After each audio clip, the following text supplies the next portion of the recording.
चलो people will start with political science, और आज का जो चैप्टर हमारा रहेगा वो था वाई डेमोक्रेसी। ठीक है, this is basically Y democracy, what is democracy पहली बात तो, और वाई डेमोक्रेसी। ठीक है, तो देखो डेमोक्रेसी जो है वो एक all of a sudden concept नहीं है। ठीक है, व्हाट इज डेमोक्रेसी, पहली बात डेमोक्रेसी होती क्या है, any idea what is democracy? Who are elected by people, rulers, rulers नहीं बोलेंगे हम, इलेक्टेड रिप्रेजेंटेटिव बोलेंगे। रूलर मतलब क्या हो जाता है, मतलब वो वही सब, फिर मोनार्कियल रूल की बात हो जाती है। ठीक है, सो नोबडी रूल्स। ठीक है, ये एक जो एडमिनिस्ट्रेशन में हम अपॉइंट करते हैं लोगों को, दे आर इलेक्टेड रिप्रेजेंटेटिव्स, मतलब this is basically a form of government which is by the people for the people. ठीक है, it is of the people, by the people and for the people. लोगों में से ही कोई रिप्रेजेंटेटिव बनता है और उस रिप्रेजेंटेटिव को लोग ही इलेक्ट करते हैं। सो पूरा जो सिस्टम है वहां पे कोई भी पॉलिटिकल राइट्स का मतलब वायलेशन नहीं होगा। ठीक है, तो हमने देखा है कि बहुत सारे पहले के ज़माने में किस टाइप का गवर्नमेंट था, मोनार्कियल गवर्नमेंट था, मतलब किंग हुआ करता था, रूलर। अभी इस टाइप में डिसएडवांटेज क्या है कि किंग का जो बेटा है वही बाय डिफॉल्ट किंग हो जाएगा, है ना। बट हो सकता है वो किंग होने के लायक ना हो, he is not fit to be a king, but just because he is a son of a king he becomes the king. अभी होगा क्या, अफला तफली मचेगी पूरे स्टेट में and the entire nation will actually crumble down because he is not fit to be a king. ठीक है, सो डेमोक्रेसी पहली बात क्यों चाहिए, तो डेमोक्रेसी एक मतलब आसमान से गिरा हुआ कॉन्सेप्ट नहीं है। इस कॉन्सेप्ट में आने के लिए काफ़ी सारे स्ट्रगल्स हुए हैं। जितनी भी कंट्रीज हैं, यू विल सी दैट, थोड़ा सा आप 9th में पढ़ेंगे और थोड़ा सा आप 10th में भी पढ़ेंगे, that countries have struggled to get democracy in their system. ऐसी फटाक से डेमोक्रेसी आज हमको सपना आया, कल डेमोक्रेसी सेटअप हो गया, नहीं। First there was monarchical rule, this monarchical rule was basically violated, this monarchical rule crumbled down and then democracy was established. ठीक है, आप जैसे 10th में एक चैप्टर पढ़ते हैं फ्रेंच रेवोल्यूशन और नेशनलिज्म इन यूरोप, उसमें आपको समझ में आता है कैसे डेमोक्रेसी धीरे धीरे पूरे यूरोप में स्टैब्लिश हुई। It was a very gradual process, काफ़ी लोगों ने अपनी जान गंवाई, काफ़ी बगावत हुआ, उसके बाद डेमोक्रेसी स्टैब्लिश हुई। ठीक है, so what is democracy, first of all we need to understand it is a government of the people, by the people and for the people. Why democracy, क्यों, क्योंकि आपके सबके जो रिप्रेजेंटेटिव्स हैं वो चुने जाते हैं, कोई बाय डिफॉल्ट नहीं बनता है। ठीक है, तो लायक होना पड़ेगा तभी लोग आपको चुनेंगे, है ना। You will have to show work only then you will be elected. Okay, so what is democracy, first of all democracy is a form of government in which the rulers are elected by the people. तो rulers को कौन elect करता है, लोग ही elect करते हैं। ठीक है, पूरे एडमिनिस्ट्रेशन को संभालने के लिए लोग इलेक्ट करते हैं। तो ballot boxes, this is basically एक वोटिंग होती है। अभी तो खैर EMV सिस्टम आ गया जहां पे आप कंप्यूटराइज्ड वोटिंग करते हैं, पहले के ज़माने में ऐसे चिट डालते थे हम बैलेट बॉक्सेस में। ठीक है, तो these were considered as ballot boxes. Okay, what is it? The definition allows us to separate democracy from forms of government that are clearly non-democratic. तो कौन से democratic, non democratic forms of government हो जाएंगे, जहां पे भाई साहब आपका कोई किंग है, ठीक है, मोनार्कियल रूल है, so these are non democratic forms of government. Okay, let's look at this. So army rulers of Myanmar are not elected by the people. जैसे म्यांमार एक कंट्री है, आज की तारीख में भी वहां पे आपका जो आर्मी रूलर्स हैं they are not elected by the people, उनका इलेक्शन नहीं होता है। ठीक है, so they are just there, वो भाई साहब ऑटोमेटिकली बन जाते हैं। ठीक है, dictatorship in Chile, Pinochet are not elected by the people. यहाँ पे डिक्टेटरशिप है, डिक्टेटरशिप मतलब एक ही कोई रूलर रहेगा, ठीक है, उसका ही सब कुछ चलेगा। That person will basically decide on the fate of the nation. The kings of Nepal and Saudi Arabia rule not because the people have chosen them to do so, but because they happen to be born in the royal family. अभी royal family में ये born हुए तो भले ही वो लायक हो या ना हो, they automatically become the rulers of their countries. Clear है क्या, ये कॉन्सेप्ट समझ में आ रहा है पीपल? ठीक है, इज दिस क्लियर? ओके, चलिए आगे बढ़ते हैं भाई साहब। So definition, democracy is a form of government in which the rulers are elected obviously by the people. तो जो रूलर्स होते हैं, जो कंट्री को चलाने वाले लोग होंगे, उनको इलेक्ट कौन करेगा, कंट्री के लोग ही इलेक्ट करेंगे। ठीक है, सो बहुत इंपॉर्टेंट है रूलर्स। ठीक है, very important is basically rulers, they are elected by the people, there is a process of election, उसके बाद ही वो गवर्नमेंट फॉर्म कर सकते हैं। So these rulers are elected by the people. ठीक है, क्लियर है डेमोक्रेसी में? Okay, Now, who are the rulers in the definition? Rulers कौन कौन है? What kind of election constitutes democratic election? Who are the people who can elect the rulers or get elected as rulers? तो कौन कौन से लोग होते हैं ये, ठीक है? Let us consider each of these quantities with questions with the help of examples. So let's say आपका features of democracy, major decision is taken by elected leaders. जो भी आपके इलेक्टेड लीडर्स होते हैं, they are the ones who take the major decisions, ठीक है? वो आपके मेजर डिसीजंस होते हैं. In a democracy the final decision making power must rest with those elected by the people. तो एक इलेक्शन होता है, उस इलेक्शन में जो पार्टी जीतती है वो पार्टी अपना गवर्नमेंट बनाती है, और उस गवर्नमेंट में जो रिप्रेजेंटेटिव्स होते हैं वो डिसीजंस लेते हैं. वो इलेक्शन चाहे विलेज पंचायत लेवल का हो, चाहे स्टेट लेवल का हो, चाहे कंट्री लेवल का हो, सारे डिसीजंस वो रूलर्स लेंगे जिनको आपने इलेक्ट किया है, जिसको पब्लिक ने इलेक्ट किया है, ठीक है? Okay, so major decisions are taken by the people. Pakistan, ठीक है, general Pervez Musharraf led a military coup in October 1999. अभी पाकिस्तान में मिलिट्री डोमिनेंस बहुत ज़्यादा है, तो जनरल परवेज मुशर्रफ उन्होंने क्या किया? प्रेसिडेंट को हटा दिया. पाकिस्तान में कभी भी मिलिट्री रूल इंपोज हो सकता है, उनके कॉन्स्टिट्यूशन में ऐसा ही है. अगर वहाँ का जो मिलिट्री जनरल है वो फील करता है कि जो प्रेसिडेंट है वो प्रेसिडेंट या कंट्री को चलाने लायक नहीं है, वो फटाफट उसको हटा सकते हैं. और ऐसा ही किया 1999 में, ठीक है? Led a military coup in October 1999. He was the general of the army in Pakistan, general Musharraf. और इन्होंने क्या किया भाई साहब? He led a military coup. Military coup मतलब उन्होंने प्रेसिडेंट को हटा दिया. हमारे यहाँ पे जैसे प्राइम मिनिस्टर ऑल पावरफुल होता है, वहाँ पे प्रेसिडेंट ऑल पावरफुल होता है, लेकिन वहाँ के कॉन्स्टिट्यूशन के हिसाब से मिलिट्री जनरल कभी भी प्रेसिडेंट को हटा सकता है. तो वहाँ के प्रेसिडेंट को हटा दिया, ठीक है? और वो खुद क्या बन गए? चीफ बन गए, ठीक है? He overthrew a democratically elected government and declared himself the chief executive of the country. तो डेमोक्रेटिक गवर्नमेंट पूरी फेलियर होगी. तो ऐसा नहीं है कि सारे कंट्रीज में डेमोक्रेटिक रूल है, और अगर किसी किसी कंट्री में डेमोक्रेटिक रूल होता भी है तो वहाँ पे मिलिट्री को इतनी पावर है कि डेमोक्रेटिक रूल को हटा दे. समझ में आ रही है? तो एकदम प्योर फॉर्म ऑफ डेमोक्रेसी सारे कंट्रीज में नहीं है.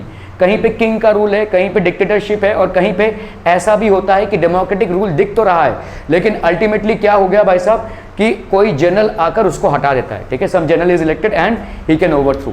Clear? Okay. Later he chart his designation to president. तो इन्होंने अपना भाई साहब डेजिग्नेशन चेंज कर दिया to president, and in 2002 held a referendum in the country that granted him a 5-year extension. और उन्होंने खुद ब खुद ही अपना 5 साल बढ़ा दिया, ठीक है? He will rule for 5 more years in the country.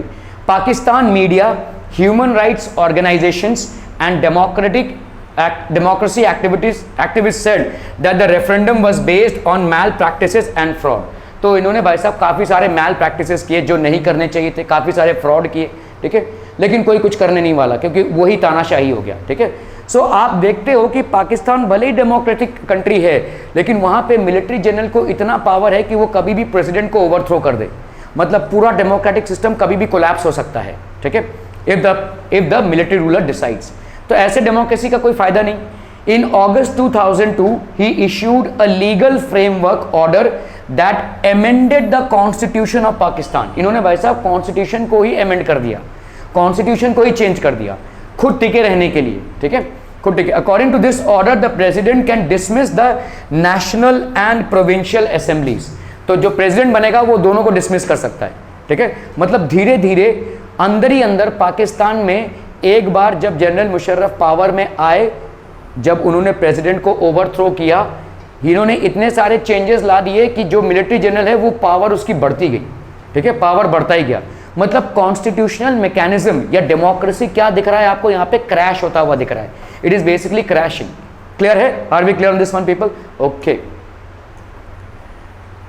So now the work of the civilian cabinet is supervised by a national security council which is dominated by military officers.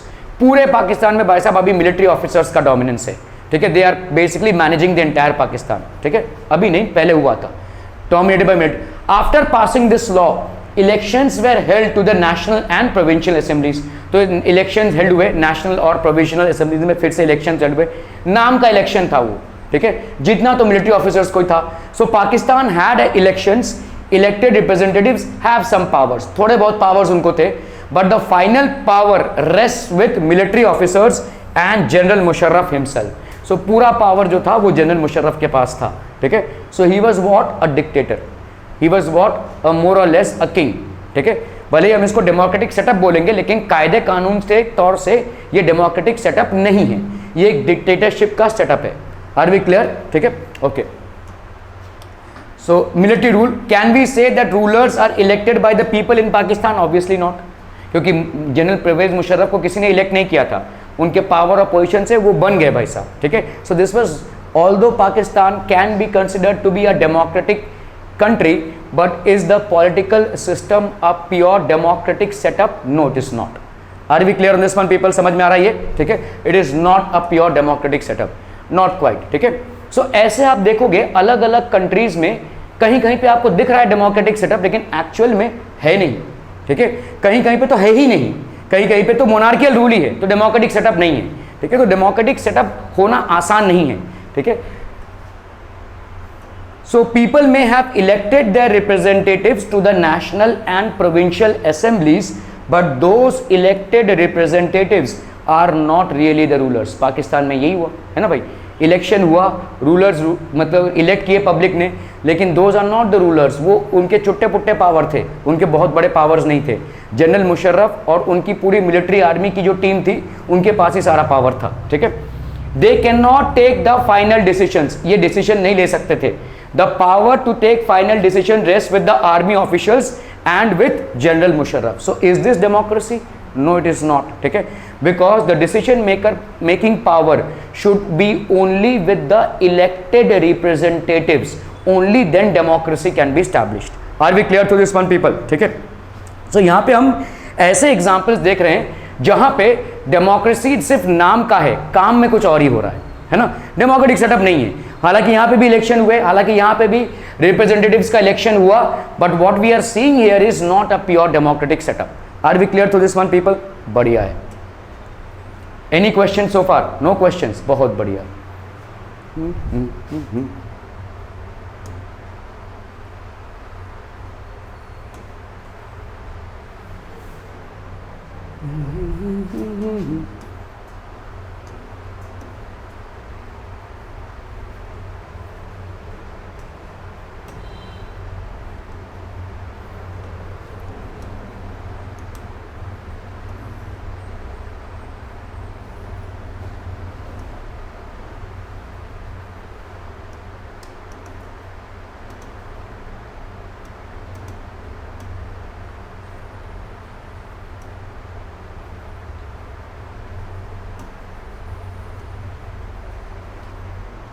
ये क्या हो गया वैसे?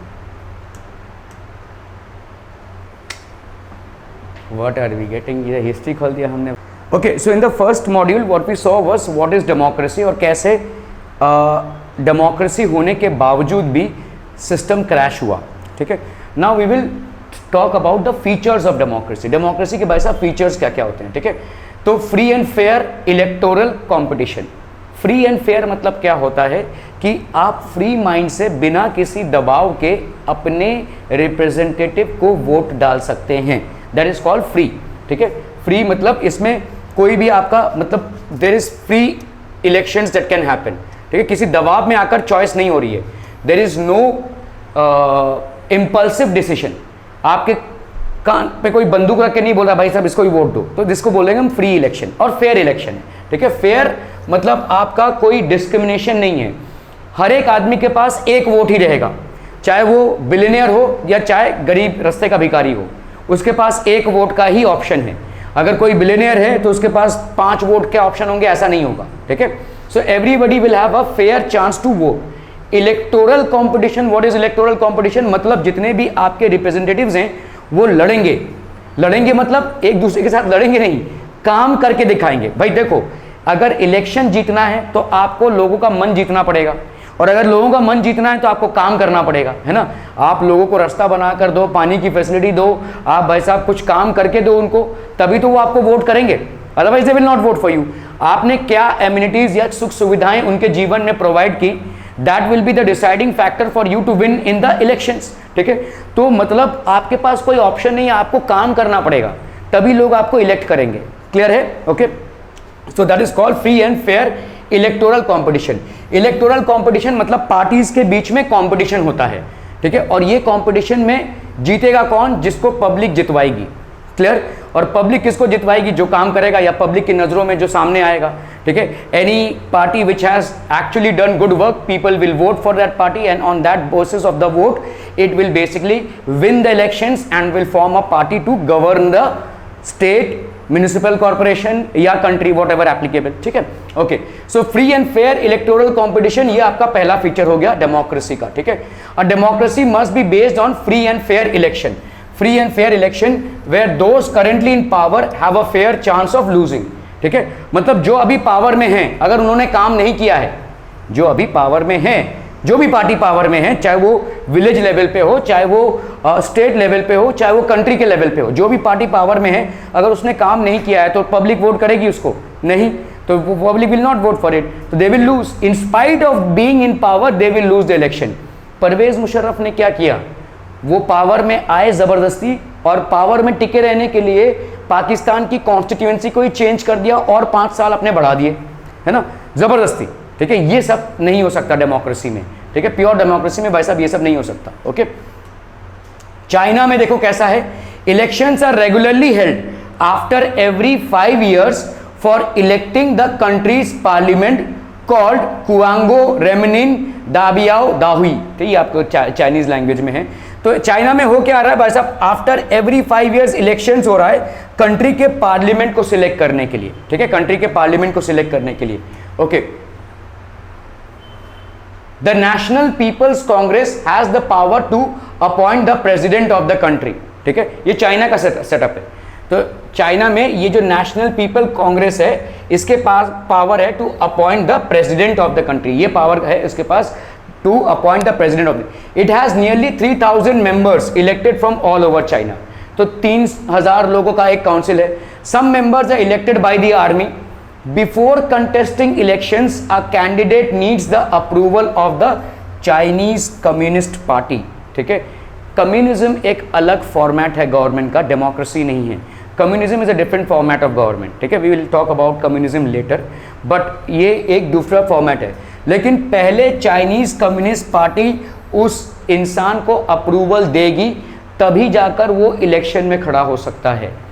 इंडिया में ऐसा नहीं है, या प्योर डेमोक्रेटिक सिस्टम्स में ऐसा नहीं है। अगर आपका कोई इलीगल रिकॉर्ड नहीं है, अगर आप एक कायदे के सिटीज़न हैं, लॉ अबाइडिंग सिटीज़न हैं, आप कितने भी गरीब हों या कितने भी अमीर हो वो भी मैटर नहीं करता है, आप किस कास्ट, रिलीजन या क्रीड को बिलोंग करते हैं ये भी मैटर नहीं करता है। अगर लोगों का आप पे भरोसा है तो आप इलेक्शन के लिए कैंपेनिंग कर सकते हैं, आप इलेक्शन लड़ सकते हैं, आपको किसी की अप्रूवल की ज़रूरत नहीं है। अगर आप किसी पार्टी से नहीं जुड़ना चाहते हैं तो भी आप इलेक्शन कंटेस्ट कर सकते हैं, जिनको हम निर्दलीय उम्मीदवार बोलते हैं, ठीक है। They are partyless people who can basically get और कंटेस्ट इलेक्शंस, ठीक है, दे आर इंडिपेंडेंट कैंडिडेट्स हम इनको बोलते हैं। लेकिन चाइना में अगर आपको इलेक्शन लड़ना है तो चाइनीज़ कम्युनिस्ट पार्टी उस इंसान को पहले सिलेक्ट करना चाहिए, तभी जाकर वो इलेक्शन लड़ पाएगा, ठीक है, okay. So only those who are members of the Chinese Communist Party or 8 smaller parties allied to it, तो चाइनीज कम्युनिस्ट पार्टी एक बड़ा पार्टी है और उसके साथ 8 और पार्टीज जुड़े हुए हैं, ठीक है, to it are allowed to contest elections, ठीक है, उन्हीं को भाई साहब इलेक्शन, मतलब ये भी एक प्योर डेमोक्रेसी सेटअप तो नहीं हुआ, क्योंकि आपका एक ही सिस्टम चलेगा, कम्युनिस्ट का सिस्टम चलेगा, दूसरा कोई सिस्टम आ ही नहीं सकता वहाँ पे, ठीक है, okay. The government is always formed by the communist party, तो आपका कम्युनिस्ट पार्टी ही गवर्नमेंट, मतलब एक ही पार्टी गवर्नमेंट फॉर्म करेगी। क्या ये मामला समझ में आ रहा है? देखो हमारे पास जैसे तमाम पार्टीज़ हैं, बीजेपी है, कांग्रेस है, ठीक है, फिर तृणमूल कांग्रेस है, AIDMK है, ठीक है, शिवसेना है, कितने तमाम पार्टीज़ हैं।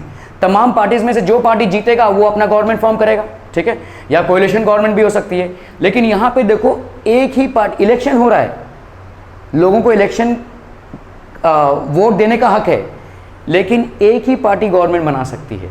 समझ में आ रहा है ये किस तरह का डेमोक्रेसी है? इसको हम डेमोक्रेसी नहीं बोल सकते, क्योंकि दूसरे पार्टी को तो आप आइन ही नहीं दे रहे हैं। Everything is by the communist party itself. उसी कम्युनिस्ट पार्टी में हेरा फेरी करके किसी को आप भाई साहब प्रेसिडेंट चूज करेंगे।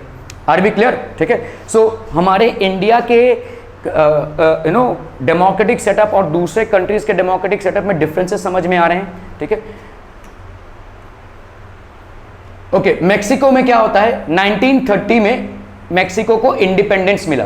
जैसे हमको 1947 में मिला था, 1930 में मेक्सिको को इंडिपेंडेंस मिला। Mexico hold elections after every 6 years to elect its president, ठीक है, हर 6 साल में।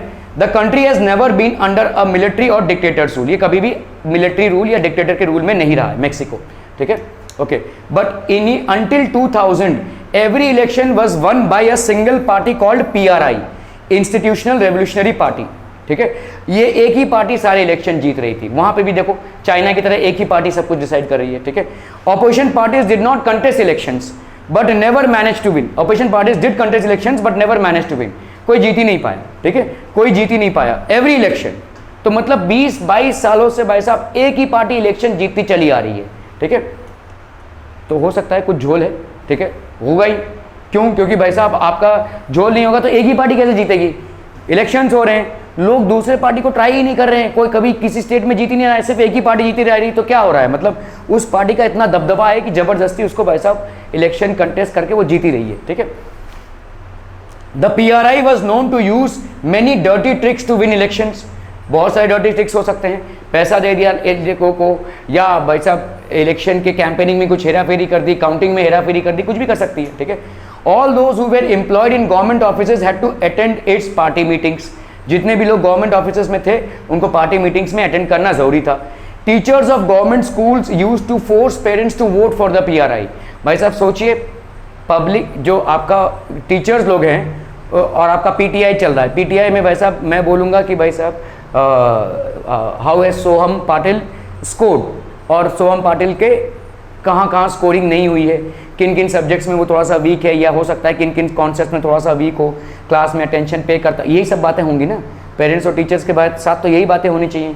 लेकिन थोड़ा सा यहाँ पे आइए, मेक्सिको में क्या हो रहा है, पेरेंट्स आए, अच्छा आपने किसको वोट दिया है, अरे रुकिए ना, स्टूडेंट को देखते हैं हम बाद में देखेंगे, अच्छा अब वोट ना इसी को देना है। सोचिए, टीचर्स लोगों को भी बोल दिया गया कि जैसे ही पेरेंट्स आए स्कूल में, स्टूडेंट्स गया, अब कुछ लेना देना नहीं है भाई साहब, आप सीधा बोलो कि इस पार्टी को वोट दीजिए, ठीक है। इस कदर प्रेशराइज किया गया है लोगों को, ठीक है। तो ऑब्वियसली भाई साहब जितने भी आपके ऐसे पार्टी मीटिंग्स हो रही है, पार्टी मीटिंग्स हो रही है, मतलब जो पॉलिटिकल पार्टीज हैं उनकी मीटिंग्स हो रही है PRI की, उसमें जितने भी गवर्नमेंट ऑफिशियल्स हैं उनको भी जाना जरूरी है। तो इतना ज़्यादा डोमिनेंस है इस पार्टी का, दूसरी पार्टी आ ही नहीं सकती ना। Media largely ignore the activities of the opposition political parties except to criticise them. Media को भाई साहब खरीद लिया है इन्होंने। मीडिया क्या कर रही है, जितने भी दूसरे पार्टी छोटे मोटे फॉर्म होने की कोशिश कर रही हैं उसको इतना क्रिटिसाइज कर रहे हैं कि वो एग्जिस्ट ही नहीं कर पा रहे हैं। लोगों के माइंड में ये इंप्रेशन बैठ रहा है कि भाई साहब PRI हमारा अन्नदाता है, ठीक है, PRI के विजय, अब PRI के बिना हम नहीं रह सकते, ठीक है। So that is the environment which is getting created. Sometimes the polling booths were shifted from one place to another in the last minute, which made it difficult for people to cast their votes. आपने भाई साहब आज voting है, आपने office से छुट्टी ली हुई है, वोटिंग देना है, ठीक है। कामोटे में एक बूथ है, वहाँ पे आपको वोटिंग देना है, सब लोग छुट्टी ली हुई है, सब लोग जाकर वोटिंग करेंगे, बहुत लंबी लाइन लगी है। कभी गए हो इलेक्शन सेंटर में?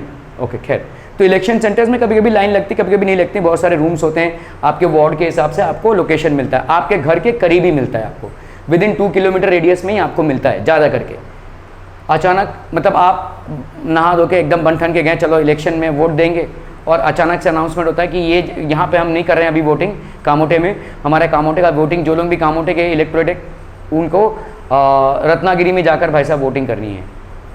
तो अभी इंसान क्या करेगा, एक दिन की छुट्टी लिए, यहाँ से भाई साहब 6-7 घंटे लग जाएंगे उधर पहुँचने में, आने में, जाने में, कोई जाएगा ही नहीं। जहाँ पे भी ये PRI को लग रहा है कि यहाँ के लोग हमको सपोर्ट नहीं करने वाले हैं, वहाँ पे वो ऐसा घपला कर देते थे, ठीक है। इलेक्शन होगा, एक दिन में होगा, और लेकिन लास्ट मिनट में चेंजेस कर दिया। अभी भाई साहब कौन रत्नागिरी में जाकर वोट देगा, तुम बोलोगे छोड़ो यार, हटाओ, क्या करें, जाते हैं ऑफिस जाते हैं और क्या करें, है ना। So this is the last minute change that they used to make.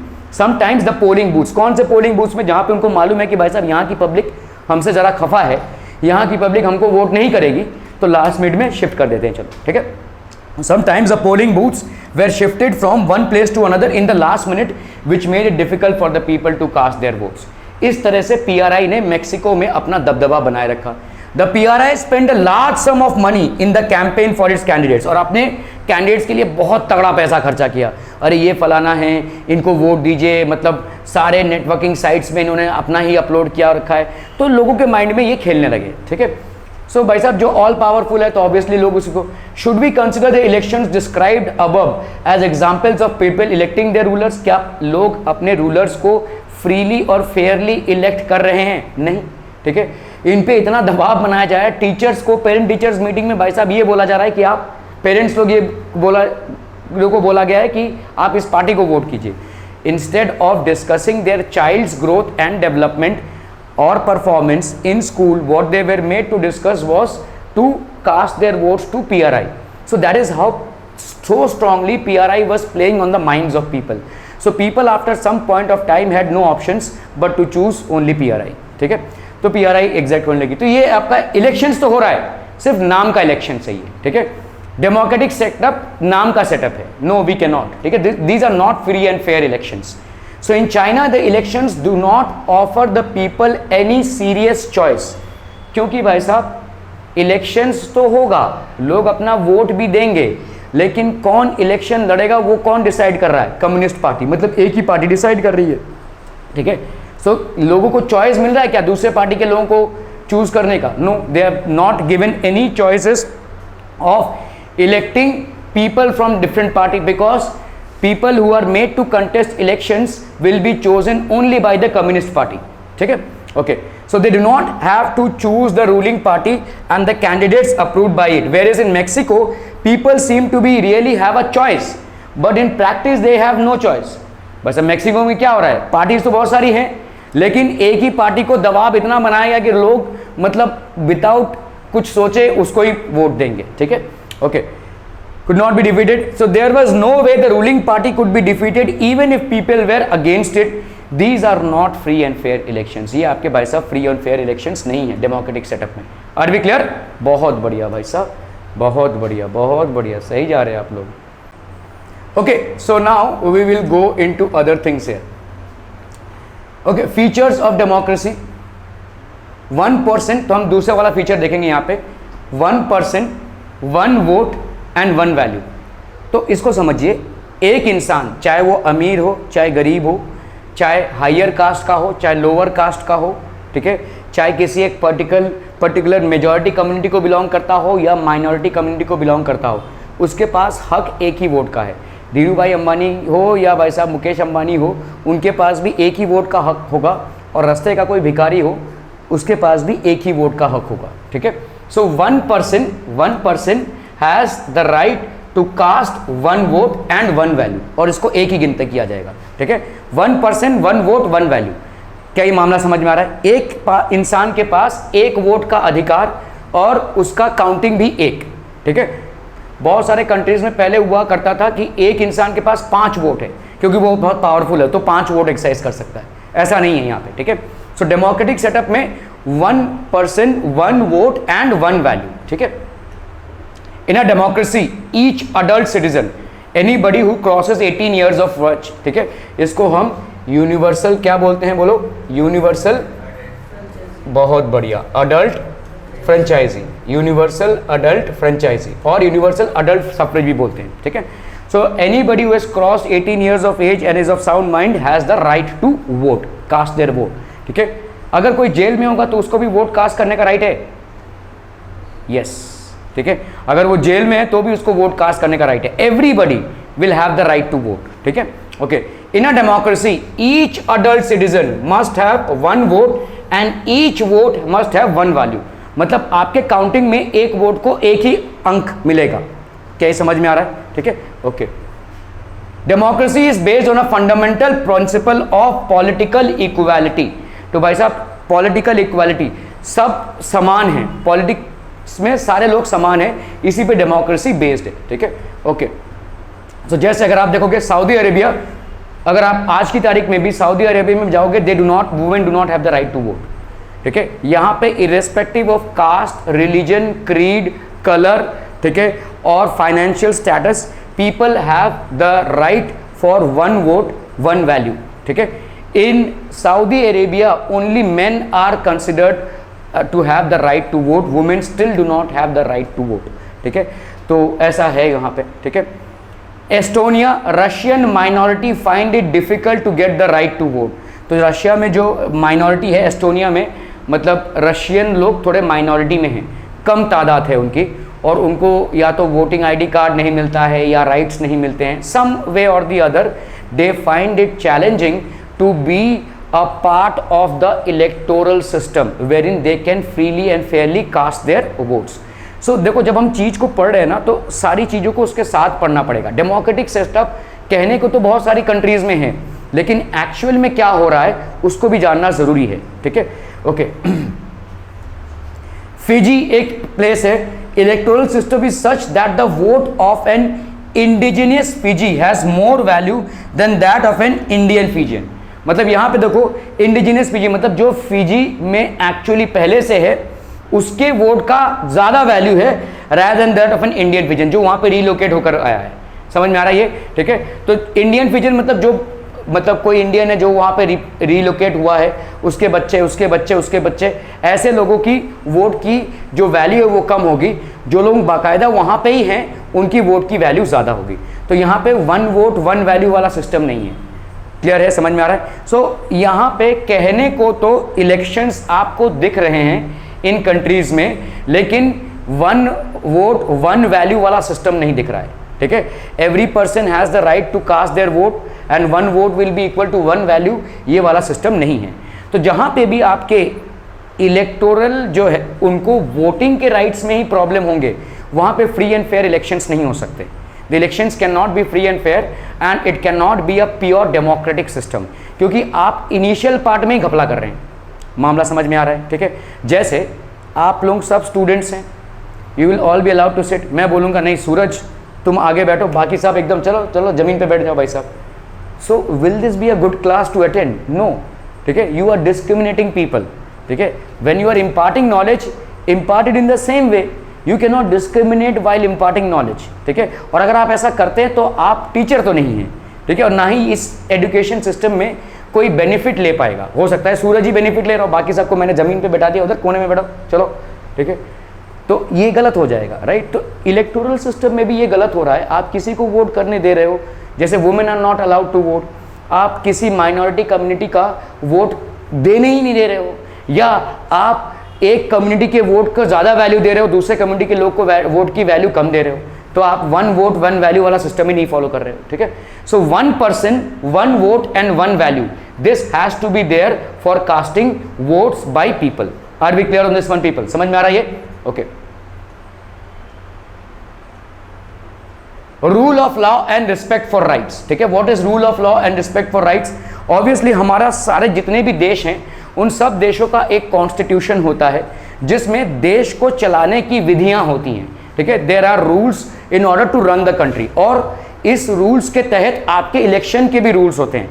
इस असेंबली में इतने सीट्स, इस असेंबली में इतने सीट्स, तो इलेक्शन के रूल्स भी होते हैं, ठीक है। So rule of law and respect for rights, a democratic government rules within limits, ठीक है। तो ये भाई साहब विद इन लिमिट्स रूल करेगा, set by constitutional law and citizens rights, ठीक है। तो एक डेमोक्रेटिक फॉर्म ऑफ गवर्नमेंट क्या करेगा भाई साहब? Within limits set bye constitution. तो आपका जो भी, देखो आपने क्या किया, वोट किया, इलेक्शन हुआ, वोट किया, फ्री एंड फेयर इलेक्शंस हुआ, रिप्रेजेंटेटिव्स इलेक्ट हुए।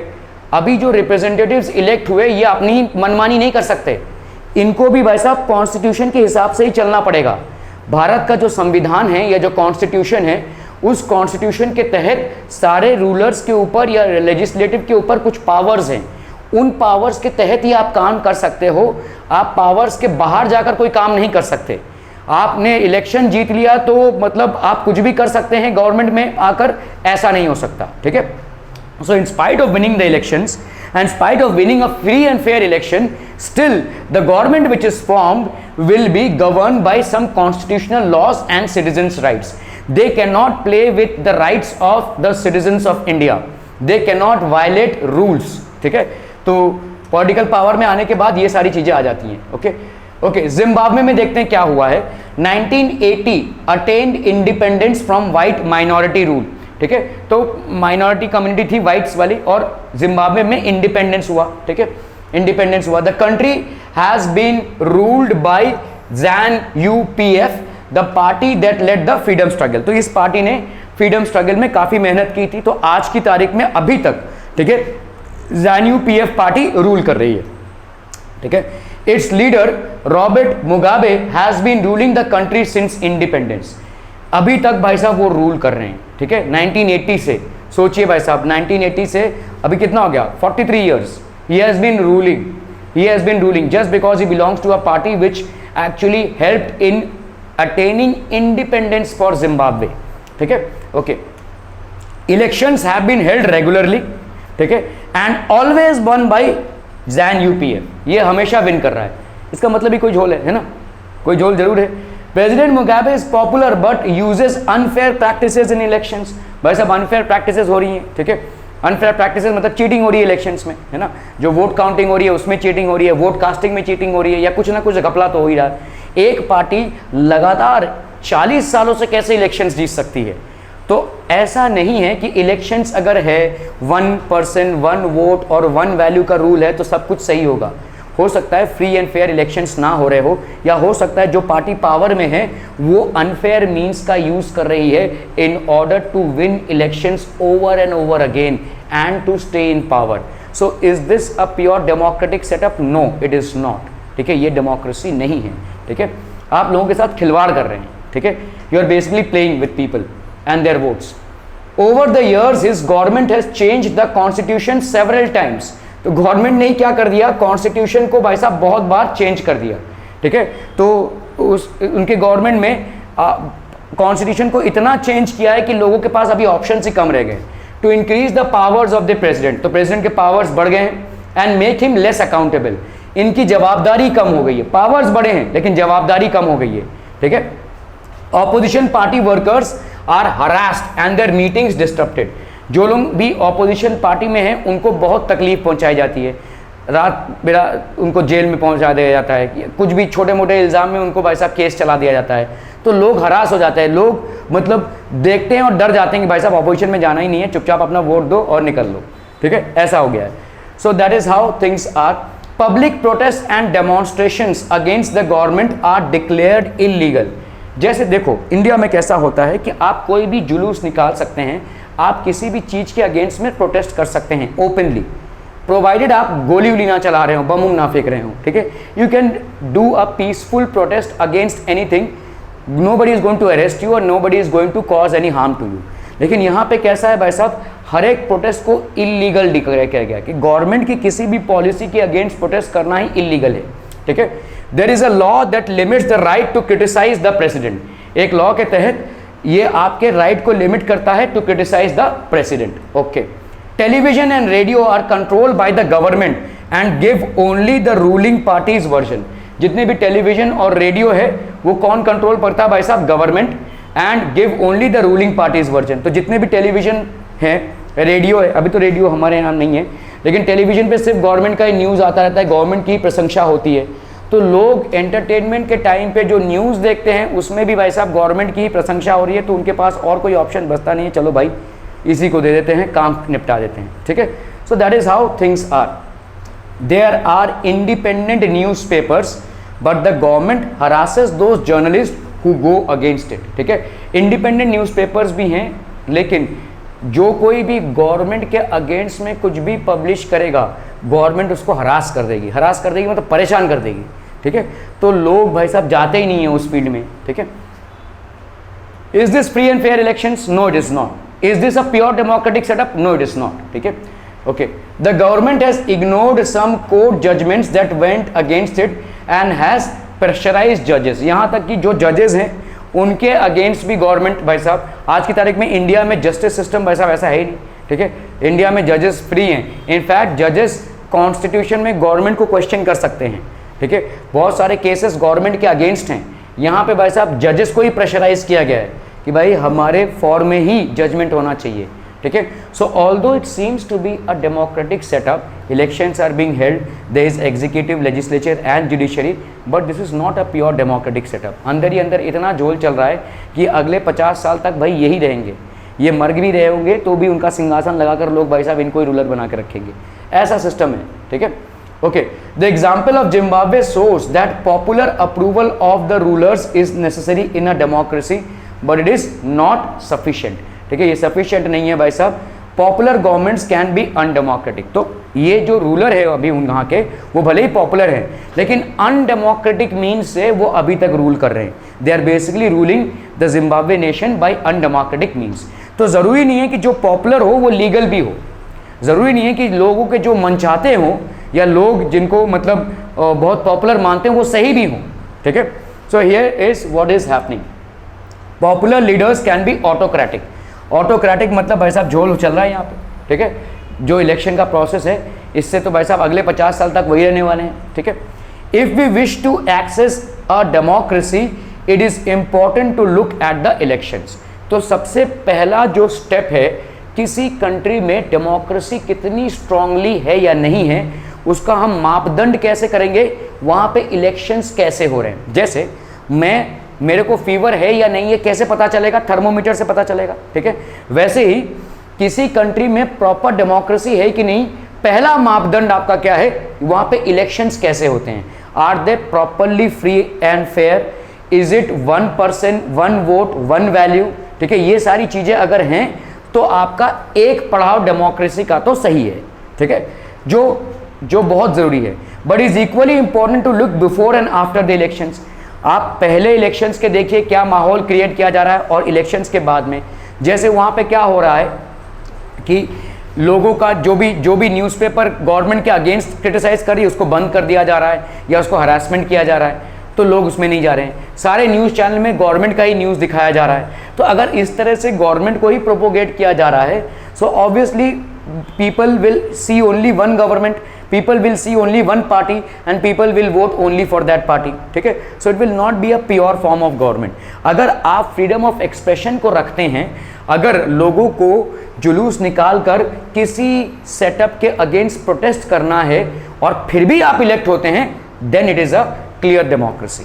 क्या ये समझ में आ रहा है. देखिए गवर्नमेंट ने कोई पॉलिसी लॉन्च की, हो सकता है एक कम्युनिटी को उस पॉलिसी के अगेंस्ट लग रहा हो, नहीं ये फ़ायदेमंद नहीं है, तो उस कम्युनिटी ने क्या किया, गवर्नमेंट के अगेंस्ट प्रोटेस्ट किया. लेकिन उसके बाद भी अगर गवर्नमेंट जीतती है तो इसका मतलब पूरे देश में वो फ़ायदेमंद पॉलिसी है. ठीक है. एक कम्युनिटी को भले ही लगे कि वो भाई साहब it is not a feasible policy, but then the entire nation feels as a majority that that policy is good. ठीक है. सो ये सारी चीज़ें आ जाती हैं. So democracy is a form of government in which the rulers are definitely elected by the people. Okay, rulers elected by the people take all major decisions. जो भी rulers होते हैं who are elected by the people, they will take all the major decisions. तो election होगा, 1 vote 1 value, 1% 1 vote 1 value. उसके बाद representatives चुने जाएंगे और representatives कॉन्स्टिट्यूशन के दायरे में रहकर सारे डिसीजंस लेंगे. They will basically do all decisions by staying in constitution. ठीक है. Okay. Elections offer a choice and fair opportunity to the people. जितने भी इलेक्शंस होंगे they offer a choice to the people and a fair choice. ठीक है भाई, ये election होगा और इससे आपका फेयर चॉइस मिलेगा. To change the current rulers, this choice and opportunity is available to all the people. ये जो चॉइस है और ये जो अपॉर्चुनिटी है सब लोगों को अवेलेबल है. This is available to all the people on an equal basis पे अवेलेबल है. The exercise of this choice leads to a government limited by basic rules of the constitution and the citizens rights. तो एक ऐसा government form होगा जिस government का basic मतलब वो गवर्नमेंट जो फंक्शनिंग करेगी वो भी as per the constitution and citizens right functioning करेगी. ऐसे ही कुछ नहीं करेगी. This will basically function the government even after getting elected will function as per the constitution and as per without violating any of the citizens rights. ठीक है. Okay, just one moment people. So these are certain arguments that we have against democracy. Leaders keep changing in a democracy. This leads to instability. तो हर बार अगर leader ही change होता रहेगा तो आपका क्या हो जाएगा, डेमोक्रेसी में इंस्टेबिलिटी आ जाएगी. ठीक है. Democracy is all about political competition and power play. तो कंपटीशन है भाई साहब, हर एक पार्टी के पास दूसरे पार्टी के साथ कंपटीशन है. मतलब दे आर फाइटिंग मतलब लोगों को इंप्रेस करने का फाइट है ना। तो कभी कभी भाई साहब there is no scope for morality, मतलब लोग खुल्लम खुल्ला एक दूसरे को क्रिटिसाइज करते हैं, खुल्लम खुल्ला बोलते हैं कि इसने वो काम नहीं किया, हमने करके दिखाया, ठीक है। तो ये मोरालिटी की कोई बात नहीं है, आपने काम किया तो आप दिखाइए पब्लिक को, ठीक है। सो यहाँ पे मोरालिटी नहीं होती है। So many people have to be consulted in a democracy that leads to delays. तो अभी होता क्या है कि भाई साहब डेमोक्रेसी में बहुत सारे मिनिस्टर्स हैं, एक मिनिस्टर दूसरे मिनिस्टर के नीचे, उसके नीचे executive and so on and so fourth, तो काफ़ी डिले हो जाता है किसी भी प्रोसेस में। जैसे अगर कोई एक ही डिक्टेटर है किसी कंट्री का, उसने आज डिसाइड किया भाई साहब ब्रिज बनाना है, कल भाई साहब काम चालू, ठीक है। लेकिन डेमोक्रेसी में ऐसा नहीं हो सकता। डेमोक्रेसी में अप्रूवल्स चाहिए, सारे मिनिस्टर से अप्रूवल चाहिए, कैबिनेट से अप्रूवल चाहिए, काउंसिल से चाहिए, ऑपोजिशन कोई उसमें बखेड़ा ना खड़ा करे। ऑपोजिशन अगर बोलेगा नहीं नहीं ये ब्रिज से हमको कोई फायदा नहीं है तो हमको कैंसिल करना पड़ेगा। सो इसीलिए क्या होता है, किसी भी प्रोजेक्ट में डेमोक्रेसी के तहत डिलेज हो ही जाते हैं, ठीक है। So in any project it is very natural that there would be delays in democracy, okay. Democracy में डिलेज होंगे। Elected leaders do not know the best interest, ठीक है। कभी कभी जो इलेक्टेड लीडर्स होते हैं they do not know the best interest, ठीक है। मतलब कैसा है, देखो बेस्ट इंटरेस्ट कैसा होता है, जैसे समझ लो कि समझ लो देयर इज एक गुजरात स्टेट से कोई प्राइम मिनिस्टर बना, ठीक है, अभी बना ही है। तो अभी समझ लो he would not be knowing precisely what is happening in Tamil Nadu because he has not been a part of Tamil Nadu, ठीक है। अभी तमिलनाडु के लोग क्या सोचते हैं, उनका रहन सहन क्या है, शायद उस चीज़ों से वो वाकिफ ना हो, ठीक है। तो बेस्ट इंटरेस्ट वो डिसाइड शायद ना कर पाए, ठीक है। Elected leaders do not know the best interest of the people, it leads to bad decision. तो कभी कभी बैड डिसीजन हो जाते हैं, ठीक है। अगर तमिलनाडु स्टेट के ऊपर कोई डिसीजन लेना पड़े मोदी गवर्नमेंट को तो शायद वो डिसीजन वहाँ के लोगों के लिए सही ना हो, क्योंकि यहाँ पे डिसाइड ही नहीं हुआ है, ठीक है, उसके बारे में कुछ मालूम ही नहीं है। Democracy leads to corruption for it is based on electoral competition. अभी भाई साहब कॉम्पिटिशन है डिफरेंट पार्टी लीडर्स में, डिफरेंट पार्टीज में, तो करप्शन होगा ही होगा, देयर विल बी करप्शन, ठीक है। Democracy leads to corruption for it is based on electoral competition. Ordinary people don't know what is good for them, they should not decide anything, ठीक है। ज़्यादा करके जो कॉमन लोग होते हैं, देखो जो ऑर्डिनरी लोग होते हैं जिनको ज्ञान नहीं है, ठीक है, जिनको नॉलेज नहीं है, इकोनॉमी के बारे में नॉलेज नहीं है, साइंस के बारे में नॉलेज नहीं है, ठीक है, उनके सामने कोई आकर बोलता हाँ कल तुम्हारे घर में ना 24 घंटा पानी आएगा, वो खुश है ना। तो इस तरह से मतलब इस छोटी सी चीज़ में वो खुश हो जाएंगे, ठीक है। साइंस का कॉन्सेप्ट यूज हो रहा है या नहीं, इकोनॉमी स्ट्रांग हो रही या नहीं, कल मेरे बच्चों को जॉब्स मिलेगा या नहीं, कल मेरे बच्चे कोई स्टार्टअप डाल पाएंगे या नहीं, या मैं कोई स्टार्टअप डाल पाकर कुछ कमा पाऊंगा या नहीं, ये सारे जो है वो नॉलेज से आता है। तो ordinary people don't know what is good for them. ज़्यादा करके जो कॉमन लोग होते हैं, छोटे मिडिल क्लास के लोग होते हैं, उनको मालूम नहीं है उनके लिए सही क्या है, क्योंकि वो उनके पास उतना ज्ञान नहीं होता है। So they should not decide anything, ठीक है। लेकिन भाई साहब गवर्नमेंट को तो यही डिसाइड कर रहे हैं, ठीक है, they are deciding the government, okay. So democracy as a form of government only ensures that people take their own decision. तो ये लोग जो है तो अपना डिसीजन लें, this does not guarantee that their decisions will be good. People can make mistakes involving the people in these decisions does lead to delays in decision making, ठीक है। तो लोगों को जब आप इन्वॉल्व करते हैं तो इसमें डिले होता ही होता है। तो ये सारे डेमोक्रेसी के बैड आउटपुट्स हैं और ये होगा ही, ठीक है।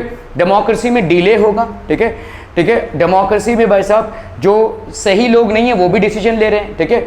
लीडर्स कीप ऑन चेंजिंग तो अनस्टेबिलिटी होगी, पॉलिटिकल कॉम्पिटिशन होगा तो मोरालिटी कम होगी, सब दौड़ भाग मची है, ठीक है।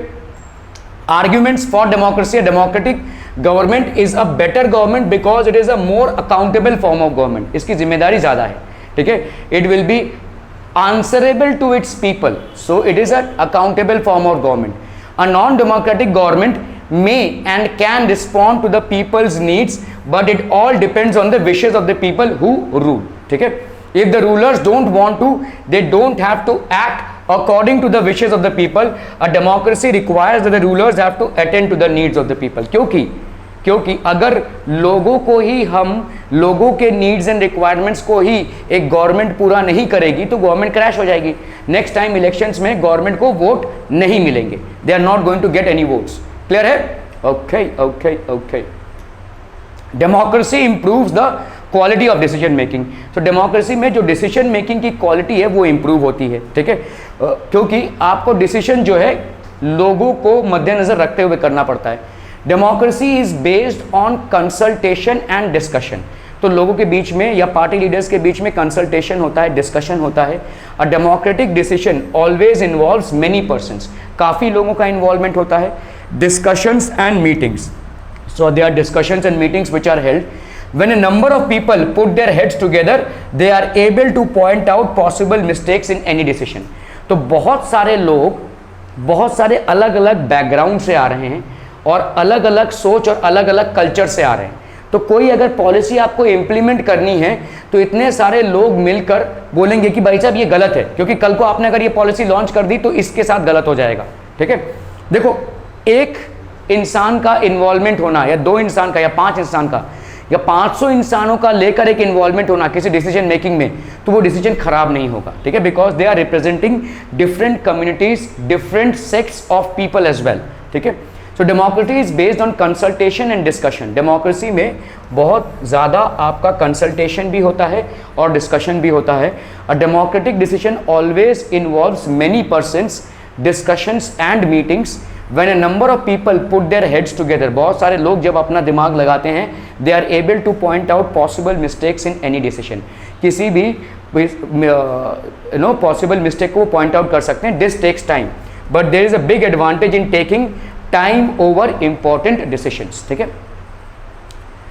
तो इसमें टाइम लगता है भले, लेकिन जो डिसीजन होगा वो सबके लिए फायदेमंद होगा, ठीक है। भले ही डेमोक्रेटिक सेटअप जो है आपका एक स्लो सेटअप है, but eventually what you will gain is a better decision, ठीक है। तो डिसीजन बेटर होगा, although decision will not be in time. Democracy provides a method to deal with differences and conflicts.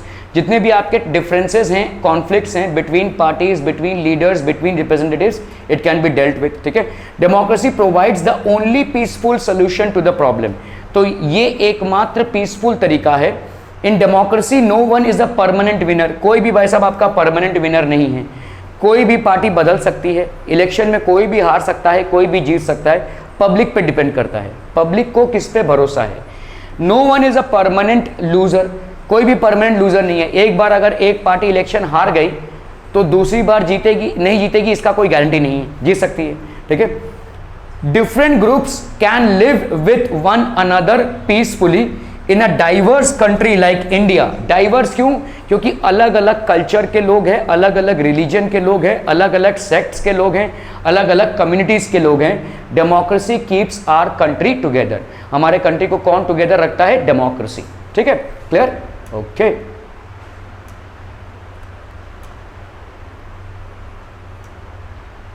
So democracy enhances the dignity of citizens. तो लोगों की जो गरिमा होती है, लोगों की जो डिग्निटी होती है, क्योंकि देखो लोगों को इंपॉर्टेंस देंगे तो उनकी डिग्निटी बढ़ेगी, है ना। If people have the right to vote, उनकी डिग्निटी बढ़ेगी। If people are valued equally in the electoral campaigns and process, their dignity will increase, ठीक है। तो इससे डिग्निटी बढ़ती है सिटीजन्स की। जैसे मैंने आपको बोला कि भाई साहब एक बहुत अमीर आदमी और रास्ते का भिखारी, वोट देने में दोनों का एक ही वैल्यू है, ठीक है। Since principle of political equality on recognizes that the poorest and the least educated has the same status as the rich and the educated। तो status wise दोनों का ही 1 person 1 vote 1 वैल्यू हो, चाहे वो बहुत शिक्षित इंसान हो या एकदम अनपढ़ गवार हो, चाहे वो बहुत अमीर इंसान हो या एकदम रास्ते का भिखारी हो। 1 vote 1 person and 1 value is same for both, ठीक है, इज सेम फॉर बोथ। तो इससे क्या होती है? लोगों की डिग्निटी बढ़ती है, the dignity increases. The democracy is better than other forms of government because it allows us to correct its own mistakes। So खुद के जो mistakes हैं उस पे ही correction होता है। Democracy is better than other forms of government, okay? Broad meanings of democracy. Modern democracies involve a large number of people that it is physically impossible for them to sit together and take a collective decision। तो ये अब थोड़ा सा problem हो जाता है क्योंकि बहुत सारे लोग हैं, बहुत सारे पार्टीज हैं, तो सब कोई एक मिलकर एक कोई डिसीजन लेंगे, it is next to impossible, ठीक है। तो कलेक्टिव डिसीजन थोड़ा सा मुश्किल हो जाता है। Even if they could, the citizens does not have the time, the desire, the skills to take part in all decisions. So भाई साहब सिटीजन्स के पास उतना टाइम नहीं है, सारे डिसीजंस में पार्टिसिपेट करें, ये अपना जीवन में कमाएंगे दमाएंगे, अपने फैमिली को सपोर्ट करेंगे कि देश चलाने में अपना माथा घमाएंगे, तो नहीं हो सकता है वो, ठीक है। तो ये सारे आपके, we are very democratic family. Whenever a decision has to be taken, we all sit down and arrive at a consensus. My opinion matters as much as my father's. तो जैसे अगर आप देखो कि किसी भी फैमिली में कोई डिसीजन लेना रहेगा तो सब लोग बैठकर एक डिसीजन पे अगर अराइव करेंगे तो कॉन्फ्लिक्ट नहीं होगा, है ना। मम्मी पापा बच्चे सब लोग मिलकर बोलेंगे कि हाँ ये सही है ये गलत है, और अकॉर्डिंगली मेजॉरिटी वाइज अगर हम डिसीजन लेंगे तो क्लैश नहीं होगा। किसी ने बोल दिया नहीं मैं जो बोलता हूँ वही करना पड़ेगा सबको, तो क्लैश होगा ही, ठीक है। तो डेमोक्रेसी में क्लैश होने का जो संभावना है वो बहुत कम होता है। I don't like teachers who do not allow students to speak and ask questions in the class. I would like to have teachers with democratic temperament. Questions मतलब टीचर जो पढ़ा रहे हैं वो गलत भी हो सकता है सही भी हो सकता है। मैं जो आपको पढ़ा रहा हूँ हो सकता है मैं कहीं गलत जाऊँ, तो you have all the rights to correct me, you have all the rights to question me for a particular concept. अगर आपको नहीं समझ में आ रहा है तो आपको पूछना चाहिए, ठीक है। नहीं चुप चुप ऐसा अगर मैं बोलूँ तो I am not a good teacher. Maybe I am teaching but I am not a good teacher if I am not allowing the students to participate, to ask questions, clarify their doubts, ठीक है। Any teacher will not be a good teacher if the teacher is not supportive of any kind of questions, debates और any clarifications of concepts which the student seeks to while teaching, ठीक है। Okay, one leader, तो ये सारे आपके common examples हैं, ठीक है। अगर ये टेम्परमेंट नहीं है तो डेमोक्रेटिक टेम्परमेंट ही नहीं है, ठीक है। One leader and his family members decide everything in this party, how can they talk of democracy. So एक ही लीडर अगर सब कुछ डिसाइड करेगा तो डेमोक्रेसी नहीं हुआ, ठीक है। दूसरे लोगों को वो कंसल्ट ही नहीं कर रहा है। तो ऐसे बहुत सारे सेटअप है। This also means that no country is a perfect democracy. कोई भी कंट्री परफेक्ट डेमोक्रेसी नहीं हो सकती। जितना हम सेटअप करेंगे मतलब कुछ ना कुछ तो खामियां रह ही जाएंगी, कुछ ना कुछ तो झोल होगा ही, ठीक है, कुछ ना कुछ तो होगा ही। क्योंकि आप सोचिए लोकसभा में ही आपके 543 सीट्स हैं, 500 से ज़्यादा इलेक्टेड रिप्रेजेंटेटिव्स हैं। क्या सबके सब सही लोग होंगे? नहीं भाई साहब, कुछ टेढ़े मेढ़े लोग भी होंगे जो इलेक्टेड हो गए हैं, इलेक्शन जिन लोगों ने जीत लिया है और जो अपने जीत का फ़ायदा उठाने की कोशिश करेंगे। So there is a loophole, ठीक है। डेमोक्रेटिक सेटअप आइडियल सेटअप है, लेकिन आइडियल डेमोक्रेसी का होना एक इम्पॉसिबल केस है, ठीक है। वो बहुत ही आइडियल सिचुएशन में हो सकता है, ठीक है। This also means that no country is a perfect democracy. कोई भी कंट्री भाई साहब परफेक्ट डेमोक्रेसी नहीं होती है। The features of democracy that we discuss in this chapter provide only the minimum conditions of a democracy. एकदम जो न्यूनतम मिनिमम कंडीशंस है डेमोक्रेसी के वही हमको प्रोवाइड करता है। That does not make it an ideal democracy. ये एक आपका आइडियल डेमोक्रेसी का सिचुएशन नहीं है। Every democracy has to try to realize the ideals of democratic decision making. सारे डेमोक्रेसी में भाई साहब has to try the ideal. तो सारे डेमोक्रेसी को, सारे जितने भी कंट्रीज डेमोक्रेटिक हैं, they should all try to make it an ideal democracy, ठीक है। सबको कोशिश यही करनी चाहिए कि इसको आइडियल डेमोक्रेसी बनाया जाए, ठीक है। Any questions people? चलिए भाई साहब, एनी क्वेश्चंस डेमोक्रेसी के बारे में? Any questions with regards to democratic setup? Any questions which might be confusing? Any concept that is confusing? बोलिए बोलिए, कुछ तो बोलिए। Som, any questions? No questions? आप सर, कोई क्वेश्चन नहीं?